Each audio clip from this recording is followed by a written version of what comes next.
On the 6th and 8th of August 1945, the U.S. dropped atomic bombs on Hiroshima and Nagasaki. The Big Bangs ended the agony of the Second World War started by Hitler in Germany. This was also the final American revenge over Japan for the Pearl Harbor attack.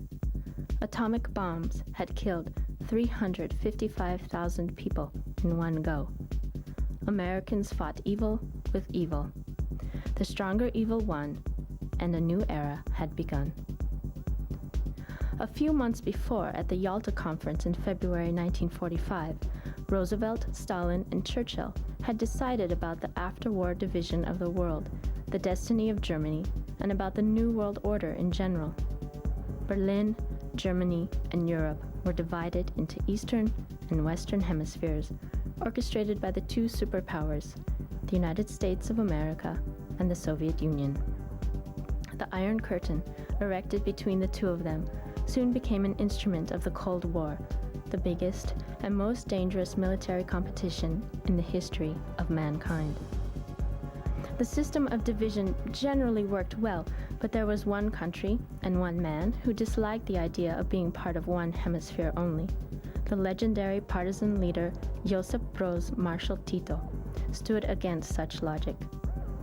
Nevertheless, that he was head of a communist state, the Federal People's Republic of Yugoslavia, influenced heavily by the mighty Soviet Union, he crossed his sword with Stalin in 1948 and refused the domination by any country over Yugoslavian sovereignty.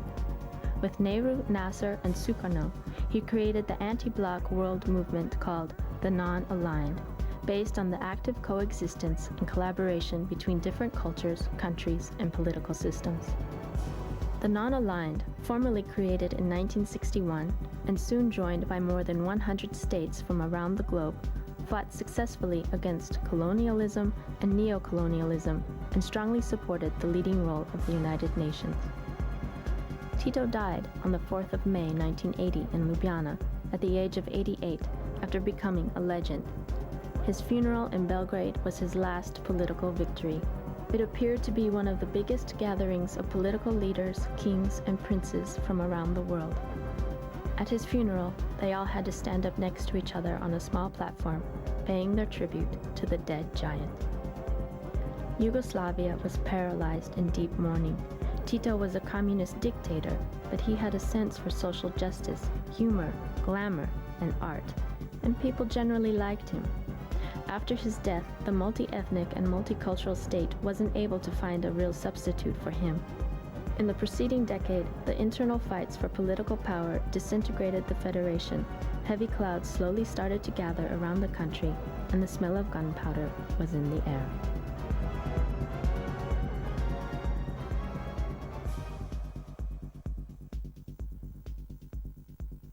The group Laibach was established on the 1st of June 1980 in Trbovlje, a small industrial coal mining town in Slovenia, then one of 6 socialist republics of Yugoslavia. The town was known for its history of political radicalism and revolutionary tradition. In September 1980, Laibach prepared its first public project in Trbovlje called the Red District. This provocative project, a concert and an exhibition, was banned before it opened, preventing the first public appearance of the group, though not the angry media response that followed. Soon the group reappeared in the Slovenian capital of Ljubljana, where they finally succeeded to play in front of an audience in January 1982 with a controversial concert in the historic underground club Fave. This was followed by their first concerts in Zagreb and Belgrade.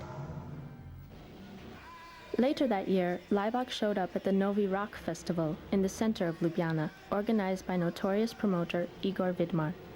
The entire show was transmitted on the radio and provoked an emotional response all over Slovenia. Tomaž Hosnik, the then vocalist of the group, gave his most memorable public appearance in this show. His next concert, in December 1982 in Zagreb, entitled Touch of Evil, was also his last public act. Soon after, he left the group forever.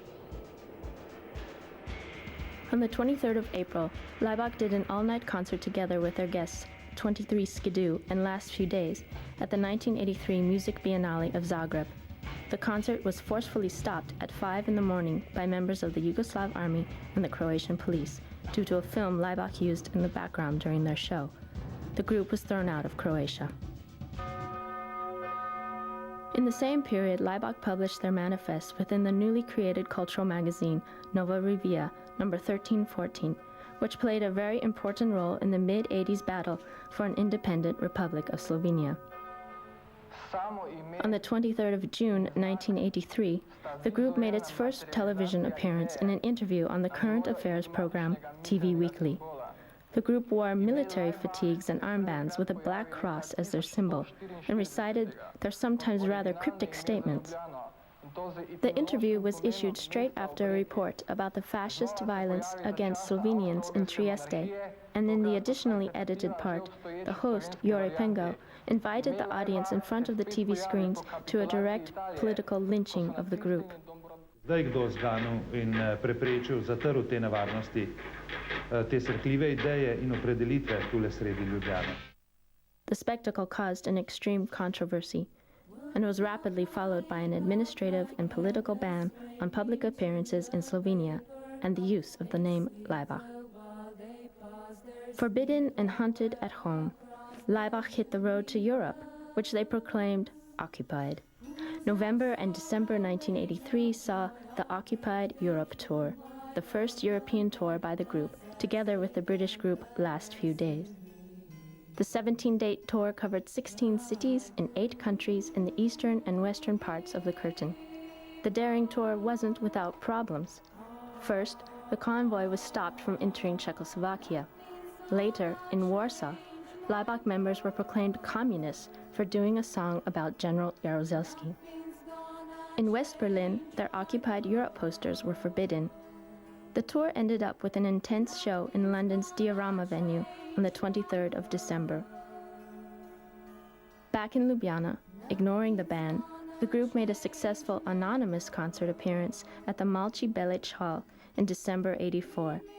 The same year, Laibach co-founded the art and social guerrilla collective NSK, Neue Slowenische Kunst, a union of 3 groups, Laibach, Irwin, and Scipion Naske Sisters Theater, as well as a number of subgroups working in various media, thus multiplying Laibach's work and aesthetics.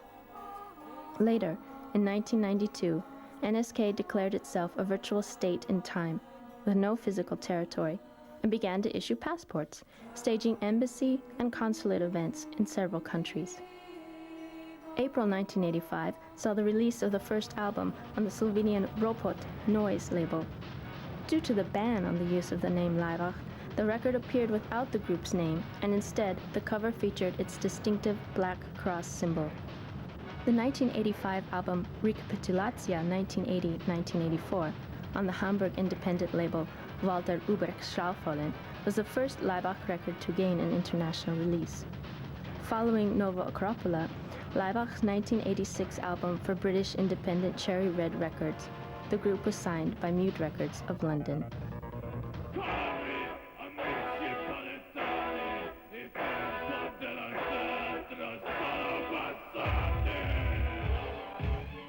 In September 1986, the controversial superstar dancer Michael Clark invited Laibach to appear in his No Fire Escape in Hell production, with 11 shows in London's Sadler Wells Theatre and elsewhere in the world. Opus Dei, released in 1987, was the first album for the New Mute label, including the notorious version of the Europop hit Life is Live, and a German-language remake of the Queen song One Vision.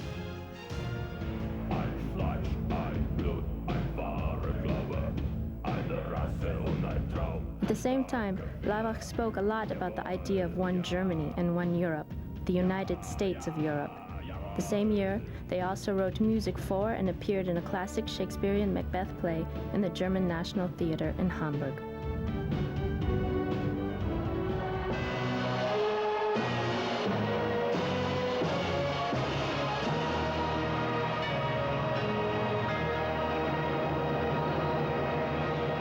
February 1987 saw Laibach's victorious first performance in Slovenia since 1984, and its first official concert since the 1983 ban. The ban had now been officially pulled back. Life is life. The release of Laibach's cover versions of the Rolling Stones' Sympathy for the Devil and the Beatles' Let It Be in 1988 was followed by a European-American Sympathy for the Devil tour. When asked if they were religious, Laibach told Americans that they believe in God, but they don't trust him. I think it was neo-fascist, but I'm not sure if it was a joke or not. So that's what I'm trying to figure out. Do you know? In the meantime, the political situation in Yugoslavia had started to get extremely difficult, with influential Milosevic in power in Serbia and with the total collapse of the post-Tito era economy. The calls for the change of the political system and the change of the constitution of Yugoslavia, as well as the calls to a civil war, were getting stronger and more demanding. The situation in Europe was no less intense. The Berlin Wall and the entire Iron Curtain started to leak from both sides, and it was finally demolished. Collapse followed in the Soviet Union and the entire Eastern Bloc, and more or less ended the utopian dreams of communist paradise.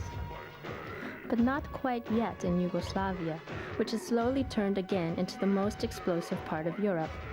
In 1989 and 1990, Laibach had a farewell tour through the dying country. At the concerts in Belgrade, Zagreb, and Sarajevo, the group clearly warned the audience and media of the coming tragedy, but it was already too late. War had returned to the Balkans as a curse. Slovenia succeeded to escape from Yugoslavia with only a 10-day battle, following the new country's declaration of independence.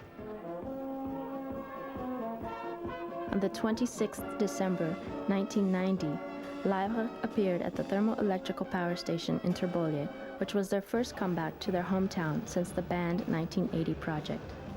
The concert marked both the 10th anniversary of Laibach and symbolically the simultaneous establishment of Slovenia as an independent state. In 1992, the group released an experimental record titled Capital and went for another tour in North America and Europe. Following the release of its prophetic NATO album, Laibach commenced the Occupied Europe NATO Tour 1994-95. This included Laibach's first Moscow performances and a memorable show at the Ljubljana DC3 Dakota venue.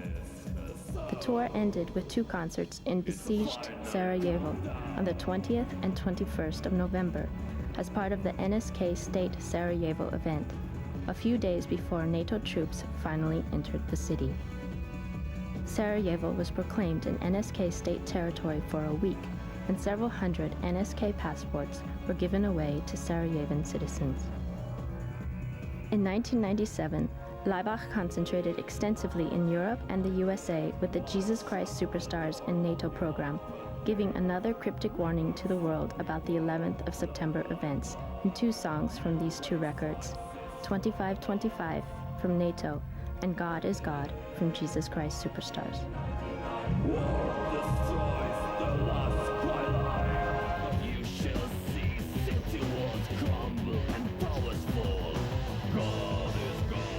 In 1997, they returned again to Ljubljana with a concert in Križanke, but concluded the year with a significant tour of 9 concerts through Ukraine, Russia, and Siberia, all the way to Novosibirsk and Varnal.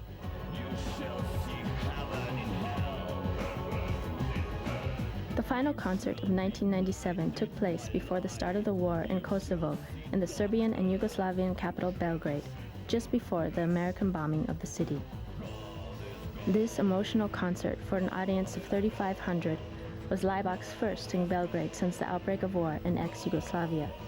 More than 100 soldiers protected Laibach during the show because of the numerous public threats against the group. Nevertheless, a heavy car bomb exploded during the night in front of their hotel. Luckily, no one was hurt. One of the most significant concerts of Laibach's career was the opening event at the European Cultural Month in Ljubljana, May 1997, where the group appeared before the presidents of several states and invited diplomats and dignitaries. This was a monumental concert, with the Slovenian Philharmonic Orchestra and a choir performing Laibach's early heavy industrial music, orchestrated with massive philharmonic sound. Again, the show produced numerous controversial reactions, including a walkout by the Archbishop of Ljubljana. In 23 years of existence, Laibach has performed in many different countries in Eastern and Western Europe and North America, and has played in some of the world's most renowned venues and many festivals. In 16 years, Laibach has released 16 albums and numerous records and singles. The group has also created the music for 15 theater productions and participated in some of those directly. Several documentary and full-length movies and videos have been made about Laibach and NSK, and Laibach has been featured in some significant books as well.